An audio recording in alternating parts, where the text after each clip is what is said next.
حضرت ابو بکر صدیق. میں نے کہا یہ محبت کی جنگ ہوتی ہے نا. حضرت علی کے ایک بھائی تھے جناب عقیل. جناب عقیل وہ جب انہوں نے کلمہ پڑھا تو نبی پاک کے بڑا قریب رہنے لگے, اور میرے نبی کریم صلی اللہ علیہ وسلم بھی ان سے بڑا پیار کرتے. حضور فرماتے تیرا کلمہ پڑھنے کی مجھے ڈبل خوشی ہوئی ہے. یا رسول اللہ کس طرح؟ فرمایا ایک میرا تو صحابی بنا ہے, دوسرا تو میرا بھائی تھا مسلمان ہو گیا ہے. حضور بڑا پیار کرتے. اب یہ محبت جو ہوتی ہے نا, اس میں دوڑ بھی لگتی ہے اور یہ بری نہیں ہوتی, یہ دوڑ بڑی اچھی ہوتی ہے. حضرت عقیل اب قریب رہنے لگے. میں نے عرض کیا کہ نبی پاک اپنے ذاتی کام حضرت صدیق اکبر کو بتاتے تھے. گھوڑے کی تیاری کر, فلاں کام کرنا ہے, سیدہ فاطمہ کی شادی کرنی, ہر معاملے میں سیدنا صدیق اکبر پیش تھے. اب جب عقیل بن ابی طالب آئے تو حضور کا پیار تھا ان سے بھی, اب محبت کی جنگ چھڑ گئی. اب جناب عقیل کہتے ہیں میں کہنے لگا یار یہ کہیں پیچھے ہوتا ہی نہیں, ہر معاملے میں اسے پیچھے بٹھاؤ بھی تو آگے آ جاتا ہے, اس نے کیا کمال کر دیا ہے. کہتے ہیں آہستہ آہستہ نا میں جوان تھا, ابھی نوجوانی کا عالم تھا, تو وہ خاص پہلو میں سمجھنے سے ابھی قاصر تھا. توجہ ہے آپ کی؟ کہتے ہیں ایک دن نا بڑی باتوں میں حضور فرماتے ابو بکر میرا گھوڑا تیار کرو, تو کہتے ہیں میں دوڑ, کہتا تو چھوڑ میں کرتا ہوں. کہتے ہیں وہ چپ کر جاتے. جتنی جگہ وہ مجھ سے بن سکا میں نے روکا. حضرت صدیق اکبر بولے, کہتے ہیں ایک دن نا مسجد کی پہلی صف میں بیٹھا تھا. میں نے پچھلے جمعے بھی کہا تھا اگے ہو بوے جڑا پہلوں آئے, یہ حکم ہے نا حدیث میں, پہلے آئے اور آگے بیٹھ جائے, گدنے پھلانگنے سے منع کیا. کہتے ہیں ابو بکر صدیق, توجہ ہے آپ کی, ان کی عادت تھی کہ جمعے والے دن مسجد کی صفائی کرتے اور صفائی کر کے سب سے آگے بیٹھ جاتے. بات ذرا میں نے قریب ہو کے سن لی, پاس بیٹھ جاتے. عقیل بن ابی طالب کہتے ہیں میں بھی آیا سیدنا صدیق اکبر, اور مجھے کئی دنوں سے جلال تھا کہ یہ پیچھے ہوتا ہی نہیں. کہتے ہیں میں آیا تو حضرت ابو بکر آگے بیٹھے تھے, تو میں نہ جان بوجھ کے, بچہ تھا اور محبت تھی سرکار سے, ابو بکر سے بغض نہیں کوئی, خدا رہا اس بات کو ضرور ذہن میں رکھیں. فرماتے میں نے کہا ابو بکر اٹھ. مزے کی بات یہ ہے کہ جس مسجد میں صدیق اکبر بیٹھے ہیں اس کی جگہ بھی انہوں نے خرید کے دی ہے. مسجد نبوی کی زمین کی سب سے پہلی رقم حضرت ابو بکر صدیق نے ادا فرمائی. اٹھ. کہتے اٹھے, پیچھے چل. تو جو ہے آپ کی آنکھ کے تو ویکھے کو کسی نے, پاویں مہڑا ہوئے تو پاویں تو چھوٹا بندہ آنکھے تو پھر تو وہ خیر ہی نہیں, عمر میں چھوٹا ہو یا مال میں. اٹھ چل پیچھے. اللہ اکبر. حضرت علی دیکھ رہے تھے. کہتے ہیں سیدنا صدیق اکبر اٹھے پچھلی صف میں, پھر اس سے پچھلی صف میں, پھر اس سے پچھلی صف میں, 7ویں صف میں پہنچ گئے اور وہاں ہاتھ باندھ دیے. کہنے لگے شہزادے اجازت دے تو یہاں بیٹھ جاؤں, تو رسول اللہ کا خاندان ہے, اجازت دے تو یہاں بیٹھ جاؤں. حضرت عقیل کہتے ہیں بیٹھ جاؤ. حضرت ابو بکر صدیق چپ کر کے پیچھے مل جائے وہی کافی ہے. 7ویں صف, شہزادے یہاں بیٹھ جاؤں. میں بیٹھ جا. ہاں بیٹھ گئے. نماز جمعہ پڑھا, سب چلے گئے. حضرت علی حضور کی بارگاہ, یا رسول اللہ عقیل کو تو کچھ سمجھائے. حضور نے فرمایا کیا ہوا؟ کہ حضور اکثر ابو بکر صدیق سے یار جاتا ہے, آج بھی پہلی صف سے اٹھا کے 7ویں صف میں. شکایت تو حضرت عقیل کی لگ رہی ہے نا, اور حضور فرماتے علی تو عقیل کی چھوڑ, بتا ابو بکر نے کیا جواب دیا ہے. تو ابو بکر کی بتا, تو اس کی چھوڑ, تو اس کی, تو میرے دوست کی, میرے یار کی, میرے خلیل کی بتا. تو حضرت علی رو پڑے, کہنے لگے محبوبہ ابو بکر جیسا درد کہاں سے ڈھونڈ کے لائے. تو چپ کر کے 7ویں صف میں گیا اور اس نے کہا تو خون رسول ہے, تیری نسل پاک میں ہے بچہ بچہ نور, تو ہے نے نور تیرا سب گھران. چپ کر کے بیٹھ گیا. حضور نے فرمایا بلاؤ ابو بکر کو, عقیل کو بھی بلاؤ. دونوں آ گئے. حضور نے فرمایا ابو بکر جمعے میں کیا ہوا ہے؟ عرض کی حضور کچھ بھی نہیں. حضور نے فرمایا تجھے کسی نے صاحب سے اٹھایا؟ کہا نہیں یا رسول اللہ نہیں. آپ کو کس نے بتایا؟ حضور کیا؟ فرمایا نہیں میں نے سنا ہے کہ تجھے عقیل نے. کہا حضور وہ شہزادے آئے تھے, انہوں نے یار اتنا جذبہ دنیا کہاں سے ڈھونڈ کے لائے گی. بلے شاہ اوتھے ککھ نہیں بچدا جتھے عشق نے لایا ڈھیرا. کہا حضور یار یہ لفظ تاریخ میں ڈھونڈو گے تو نہیں ملے گے. میرے ابو بکر صدیق کیا فرماتے ہیں؟ کہا حضور وہ نسل رسول کا شہزادہ ہے نا, اس نے ابو بکر کو 7ویں صف میں ابو بکر کا بیٹھنا پسند کیا تو ابو بکر راضی ہے. حضور اس نے یہاں بیٹھنا پسند کیا, تیری نسل پاک میں بچہ بچہ نور, تو ہے نے نور تیرا. اور کہا حضور وہ خاندان ہے, میں خادم ہوں, فرق تو ہے نا. وہ خاندان ہے، میں خادم ہوں۔ میرے رسول کریم صلی اللہ علیہ وسلم نے بلایا جناب عقیل کو، ڈانٹا نہیں، محبت فرمائی۔ سرکار نے فرمایا عقیل بیٹے بیٹھ جا، میں تجھے سمجھاؤں۔ پھر حضور نے بات چھیڑی، فرمایا تجھے پتہ ہے میرا ابو بکر کون ہے؟ عرض کی حضور میں، فرمایا نہیں سن، مکے میں سارا مکہ میرا دشمن تھا، یہ میری تنائیوں کا دوست تھا۔ فرمایا لوگ تلواریں لے کے آتے تھے مجھے مارنے، اور اس کی تلوار اٹھتی تھی، کہتا تھا پہلے میں مروں گا پھر کوئی مصطفیٰ تک جائے۔ تجھے پتہ ہے یہ کون ہے؟ حضرت ابو بکر صدیق ہاتھ باندھے، حضور میں نوکر ہوں یا رسول اللہ، میں نے کوئی شکایت ہی نہیں کی۔ فرمایا عقیل یار ادھر بیٹھ بیٹھے، میں تجھے بتاؤں۔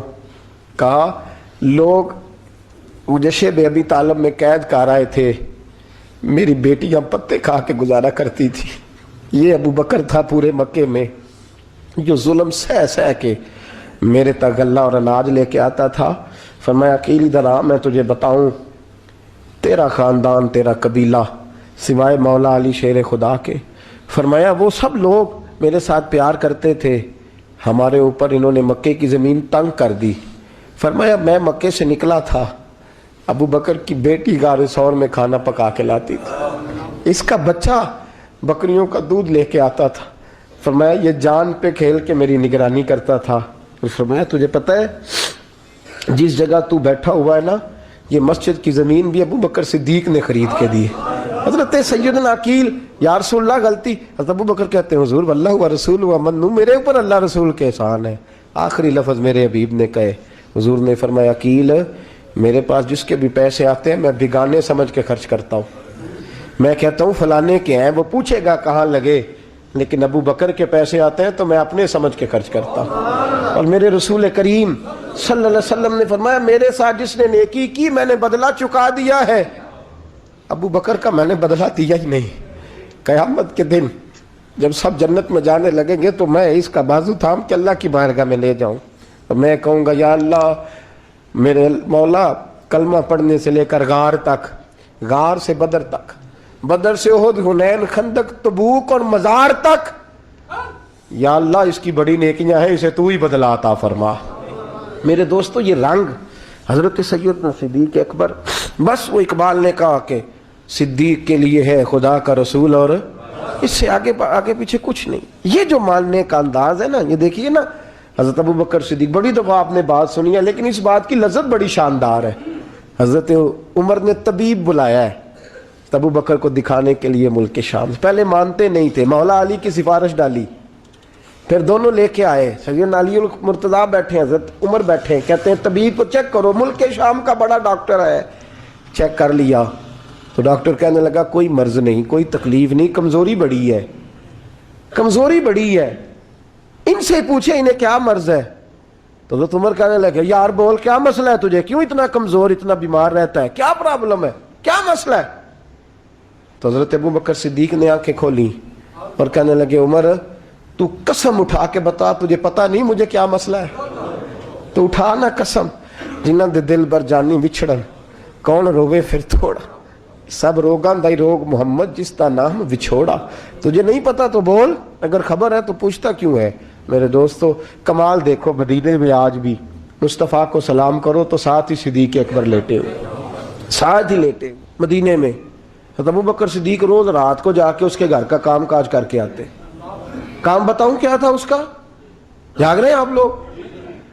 اس زمانے میں نا لوگ باتھ روم گھر میں بنا لیتے تھے، شاید پرانے لوگوں نے دیکھے ہوں، وہ اس کے اندر ہی پیشاب پخانہ رہتا تھا، وہ آتے تھے ملازم تو وہ اٹھا کے باہر پھینکا کرتے تھے، وہ بی بی گھر کے اندر پیشاب کرتی، نابینا ہے، وارث کوئی نہیں، ابو بکر صدیق آتے، امیر آدمی، اور اس کا وہ پخانہ پیشاب اٹھا کے باہر پھینک کے آتے، پھر اس کے گھڑے میں پانی بھر کے لاتے، پھر اس کے گھر میں جھاڑو دیتے، پھر اس بوڑھی عورت کو کھانا کھلاتے، پھر اس کو خرچہ دیتے، پھر اس کو کہتے کہ فلاں آدمی کی تیرے پڑوسی کی میں نے ڈیوٹی لگا دی ہے، ضرورت ہو تو اس کو کہہ دینا۔ بڑے زمانہ خدمت کی۔ ایک دن حضرت عمر فاروق اس بی بی کے دروازے پہ چلے گئے، دستک دی، اس نے کہا کون ہے دروازے؟ کہا میں عمر فاروق ہوں، عمر بن خطاب ہوں، پتہ چلا ہے آپ لوارث ہیں، میرا دل کرتا ہے میں آپ کے گھر کا کام کاج کر دیا کروں۔ تو بی بی کہنے لگی نہیں، ایک بندہ آتا ہے کئی سالوں سے وہ کر رہا ہے، مجھے وہی ٹھیک ہے. ایک آتا ہے بڑے سالوں سے کام کرتا ہے، وہی ٹھیک ہے.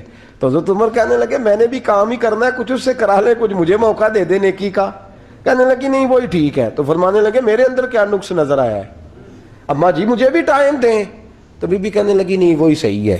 حضرت عمر جذباتی آدمی تھے، جلالی آدمی تھے. کہنے لگے میں نے کہا نہیں مجھے بتاؤ میں کیوں نہیں کر سکتا. تو بوڑھی اماں کہنے لگی تجھ میں اور اس میں فرق ہی بڑا ہے. کہا وہ کیوں؟ کہنے لگے اتنے سال ہو گئے اسے آتے ہوئے، اتنے سال. تو پہلے دن آیا ہے اور آتے کہہ رہا ہے میں عمر بن خطاب ہوں، اپنا نام بتا رہا ہے. سالوں ہو گئے میں روز پوچھتی ہوں تیرا نام کیا ہے، وہ بتاتا ہی نہیں. وہ کہتا ہے اماں میں کام صحیح کرتا ہوں، تو نام کو چھوڑو، نام بتا کے کیا کرنا ہے. فرمایا یہ تھوڑا فرق ہے، اس نے اتنے سالوں میں نام نہیں بتایا اور تو پہلے دن ہی آگے کہہ رہا عمر بن خطاب ہوں. تو ابا جی کا بھی نام بتا رہا ہے، میں نے نہیں کام کرانا، مجھے وہی صحیح ہے. نام نہیں بتاتا، نوکری پوری کر جاتا ہے. حضرت سیدنا عمر فاروق فرماتے ہیں میں تہجد کے وقت جھاڑیوں میں چھپ کے بیٹھ گیا. کہتے ہیں مسجد نبی سے وہ شخص نکلا، چہرے پہ نقاب، پیروں سے ننگا، اور میں نے اس شخص کو خرامہ خرامہ اس بوڑھی عورت کے گھر کے قریب جاتے دیکھا. تو پیچھے سے جا کے میں نے کہا او مسافر چہرہ تو دکھا. تو کہتے ہیں چہرہ اٹھایا تو ابو بکر صدیق تھے، صدیق اکبر تھے. حضرت عمر فاروق فرماتے ہیں میں نے کہا تو جوتی کو اتار کے آتا ہے؟ تو کہنے لگے جوتی سے جب چلتا ہوں تو پیروں میں آواز پیدا ہوتی ہے، جوتے کی وجہ سے. پڑوسیوں کو تکلیف دینے کا مقصد تو کوئی نہیں نا. اور فرمایا جب جوتوں سے آواز پیدا ہوگی تو گلی محلے والے پوچھیں گے ابو بکر کدھر جا رہا ہے، تو میں نیکی کسی کو بتانا نہیں چاہتا. تو فرمایا ابو بکر کب سے آ رہے ہو؟ فرمایا چھوڑ عمر، بس دعا کر رب میرا آنا قبول فرما لے. تو دعا کر سرکار کی بارگاہ میں حاضری صحیح لگتا ہے. چھوڑ میں کب سے آ رہا ہوں، کس وقت سے آ رہا ہوں، اس مسئلے کو چھوڑ. تو یہ دیکھ پانی پر نسویلیاں رنگا رنگ کڑے پریا اس دا جانیے جس دا توڑ چڑھے. یہ بات آپ نے درجنوں بار سنی ہے، لیکن اس پر غور تو کرو میرے دوستو کہ حضرت عمر فاروق فرماتے ہیں جن دنوں تبوک کے لیے میرے نبی نے اعلان فرمایا میرے حالات اچھے تھے، ابو بکر کے اچھے نہیں تھے، مالی حالات کمزور تھے، کچھ مسائل تھے، میرے اچھے تھے. میری سرکار نے اعلان فرمایا کہ پیسے دو. فرماتے ہیں چونکہ میرے حالات بھی اچھے تھے تو میں نے کہا اس دفعہ پہلا نمبر میرا ہی ہوگا. فرماتے ہیں آدھا مال گھر کا، یہ بھی بڑی دلیری ہے. کتنا؟ بولیے. اتنے تو اسی ابے نو نہیں دس دے ساڑھے کو پیسے کنے نے، کہتے ابا جی مانگنا لین، والد صاحب کو نہیں بتاتے، ہماری جیب بکھری ہوتی ہے، ایسے ہی نانا کو مانگی نانا لے. آدھا مال حضرت عمر فاروق فرماتے ہیں آدھا مال میں نے بانٹ کے حضور کی بارگاہ میں، اور ساتھ میرا ارادہ ہے کہ ابو بکر آج میں نہیں تجھے آگے گزرنے دیتا. فرماتے ہیں مال پیش کیا، تھوڑی دیر گزری تو ابو بکر بھی آ گئے. اور منظر کیا ہے؟ کہتے ہیں انہوں نے قمیض پہنی ہوئی ہے بوریے کی، سر پہ ٹوپی کوئی نہیں، پیروں میں جوتا کوئی نہیں، سر میں ٹوپی کوئی نہیں، پیروں میں جوتا کوئی نہیں. کہتے ہیں ابو بکر صدیق آئے، سب کا مال آیا، مصطفیٰ کی بھی اتنی توجہ نہیں تھی، پر جب ابو بکر آئے تو میں نے مصطفیٰ کریم کے انداز بھی بدلے ہوئے دیکھے، اس شخص کے آنے پر بدلے ہوئے دیکھے.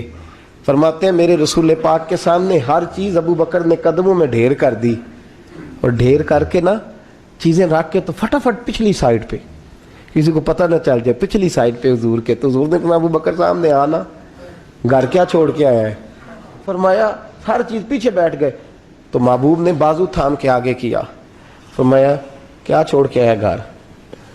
یہ اس بات پہ بات آپ نے پہلے بھی سنی ہے لیکن ان لفظوں پہ غور کرو. ابو بکر نے یہ نہیں کہا حضور کچھ بھی نہیں میں سارا کچھ لے، یہ لفظ کہا ہی نہیں.